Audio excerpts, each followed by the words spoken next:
Sir ఇదే సందర్భంలో మరికొంతమంది అయితే మాత్రం ఇప్పుడు బయటకు వచ్చి ఏం చేస్తారు, మీరు అక్కడే ఉండాలి, భావజాలం ముఖ్యం, పార్టీ ముఖ్యమని కొంతమంది అంటున్నారు.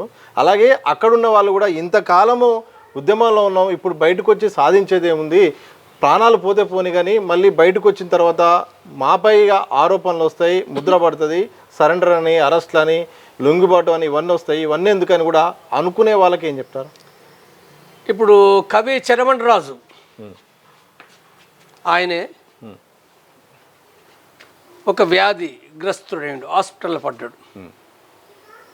ఆయన ఒక కవిత రాసిండు, ఒక పాట రాసిండు. ఆ పాటలో పట్ట అంటే నాకు చరణాలు, నేను ఎందుకంటే కవిని కాదు కాబట్టి నాకు గుర్తుకు రాదు, కానీ సారాంశం ఏంటంటే నేను ఏ వ్యాధిగ్రస్తుని అయినప్పటికి కూడా చివరి వరకు కూడా ఏంటంటే ఈ వ్యవస్థకు వ్యతిరేకంగా నూతన సమాజం కోసం నా శక్తి వంచన లేకుండా నేను రాస్తా, మాట్లాడతా, ప్రజలను చైతన్యవంతం చేస్తాను చెప్పాను.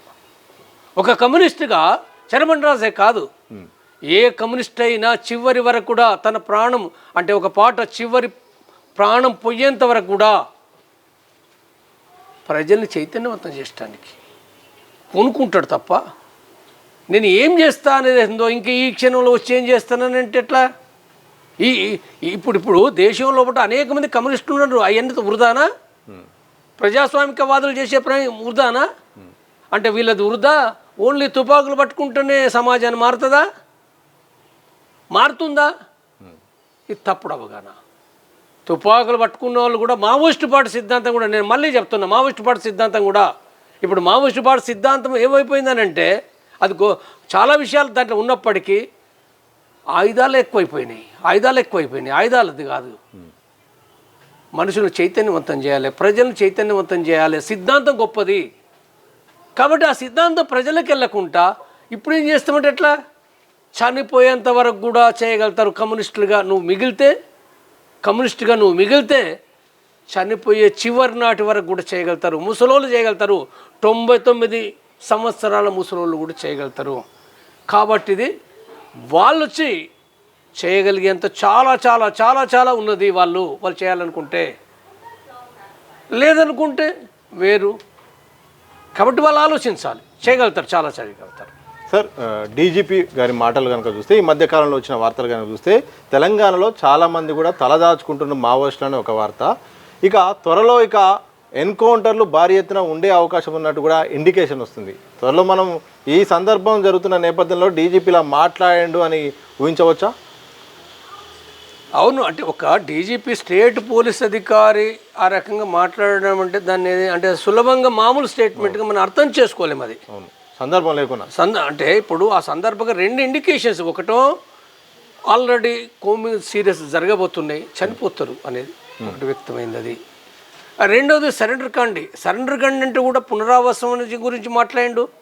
పునరావాసం మాత్రమే కాదు, తర్వాత కూడా ఏంటంటే మీరు స్వేచ్ఛగా ఇక్కడ బతకొచ్చు చట్ట ప్రకారంగా అనే విషయాన్ని కూడా అక్కడ చెప్పిండు. అది కాబట్టి అంటే అంత క్లియర్గా చెప్తున్నప్పుడు అది అర్థం చేసుకోవాలి. అది ఇంకా వాళ్ళ అంటే ఇప్పుడు మావోయిస్టు పార్టీ కూడా నీకు విజయం అంటే ఆ మార్గం ద్వారా వాళ్ళు ఏదైతే విప్లవం అనుకుంటారో ఆ మార్గం ద్వారా అసలు ఇంకెక్కడిది?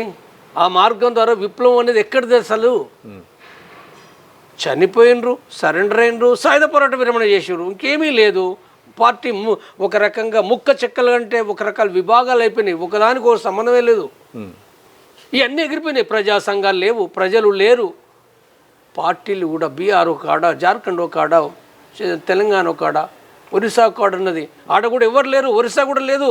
ఒరిస్సాలో పడ్డ 10,000 మీద లెక్క పెట్టదగ్గ వ్యక్తులే వివిధ రాష్ట్రాల్లో ఉన్నారు. మనం గుర్తుపెట్టుకోవాలి, వేల సంఖ్యలో ఏం లేరు. వాళ్ళకు తెలుసు, వాళ్ళ కోఆర్డినేషన్ లేదు. ఎప్పుడు పోయింది పార్టీ సీసీ కోఆర్డినేషన్ లేదు, రాష్ట్ర కమిటీ కోఆర్డినేషన్ లేదు. ఏమైందో ఏమవుతుందో వాళ్ళకి తెలుసు. అది కాబట్టి ఇప్పటికీ చాలా నష్టం జరిగింది ఇప్పటికీ. అంటే ముందు అర్థం చేసుకోకపోవడం చాలా చాలా చాలా చాలా మావోయిస్టు పార్టీకి నష్టం జరిగింది. కేంద్ర ప్రభుత్వం నష్టం చేసింది వేరే, కేంద్ర ప్రభుత్వం నష్టం చేసింది. కానీ రెండో ప్రశ్న, నువ్వు ఒక పార్టీ నాయకుడిగా, పార్టీగా నువ్వు నీ నష్టాలు జరగకుండా చేసుకోవాల్సిన బాధ్యత నీదే.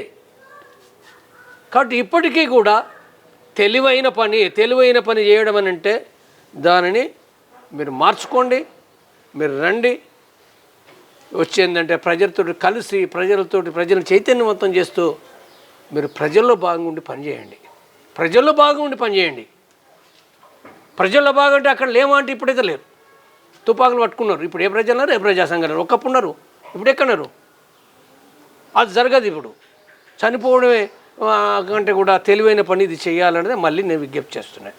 సార్ కొన్ని వార్తలు కూడా వినిపిస్తున్నాయి, దేవుజీ అసలే దొరకడు, అలాగే దామోదరు దాంతోపాటు రాజారెడ్డి కూడా వీళ్ళు పోలీసులు పట్టుకోవడం సాధ్యం కాదని కొంత వార్తలు వినిపిస్తున్నాయి. ఇదే సందర్భంలో అత్యాధునికమైన టెక్నాలజీతో అత్యంత పెద్ద బలంతో ఈరోజు కేంద్ర బలగాలు దేశవ్యాప్తంగా కూడా జల్లడబడుతున్నాయి.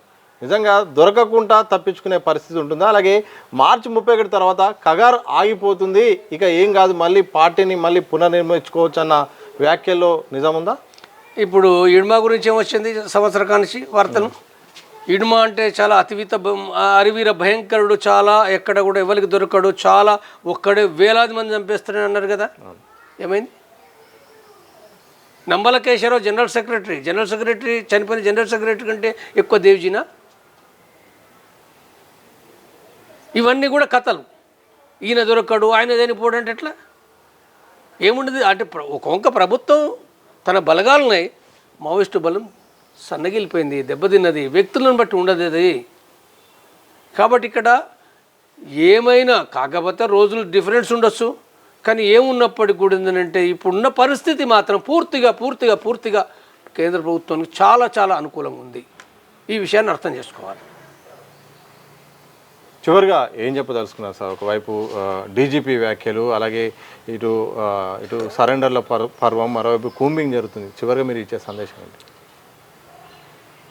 నేను గతం నుండి కూడా చెప్తున్న విషయాలే ఈ సందర్భంగా కూడా ఏంటంటే నేను మళ్ళీ ఈ సందర్భంగా చెప్పేది, ఎవరైతే అంటే తిరుపతి, గణపతి లేదా మల్లరాజరెడ్డి, దామోదరు లేదా సాగరు లేదా సంతోష్ సీసీ మెంబర్లు, ఇంక ఇతర మెంబర్లు కూడా ఏంటంటే కేంద్ర ప్రభుత్వం చర్చలు జరిపే పరిస్థితి లేదు, జరిపే పరిస్థితి ఏమీ కనపడటం లేదు. కాబట్టి మీరు మీ యొక్క మార్గాన్ని, సాయుధ పోరాట మార్గాన్ని మార్చుకొని మీరు ఏ రకంగా సాయుధ పోరాట విరమణ చేస్తారా లేదా లీగల్ అవుతారా, అది మీ ఇష్టం. అది ఏమైనప్పటికీ ఏంటంటే మీరు వచ్చి ప్రజలతోటి కలిసి పనిచేయమని నేను కోరుతున్నాను. Thank you very sir. ఇది మొత్తంగా ఆపరేషన్ కగార్ నేపథ్యంలో ఒకవైపు కేంద్ర ప్రభుత్వం అయితే మాత్రం టార్గెట్ ముందే మొత్తం కూడా వాళ్ళ పని వాళ్ళు చేసుకుంటూ పోతున్నారు. అలాగే తెలంగాణ డీజీపీ చెప్పిన వ్యాఖ్యల ప్రకారం బట్టి చూస్తే మాత్రం ఒక ఇండికేషన్ అయితే ఇస్తున్నారు.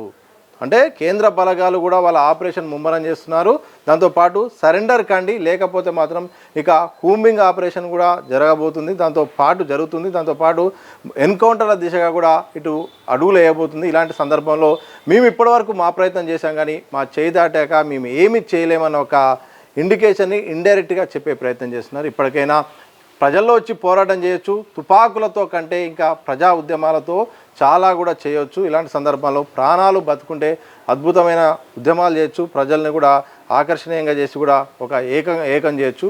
ఆలోచించాల్సిన అవసరం ఉందంటూ కూడా మాజీ మావోయిస్టు జంపన్న గారు అంటున్నారు. చూడాలి మరి ఏం జరగబోతుంది త్వరలో. మరి ఆపరేషన్ కగార్ విషయంలో ఒకవైపు శాంతి చర్చలు ఇక అవకాశమే లేదు, ఇక గడువు దగ్గరికి వస్తున్న సందర్భంలో ఆపరేషన్ మాత్రం ముమ్మరం చేశారు. చూస్తూనే ఉండండి దిశ టీవీ.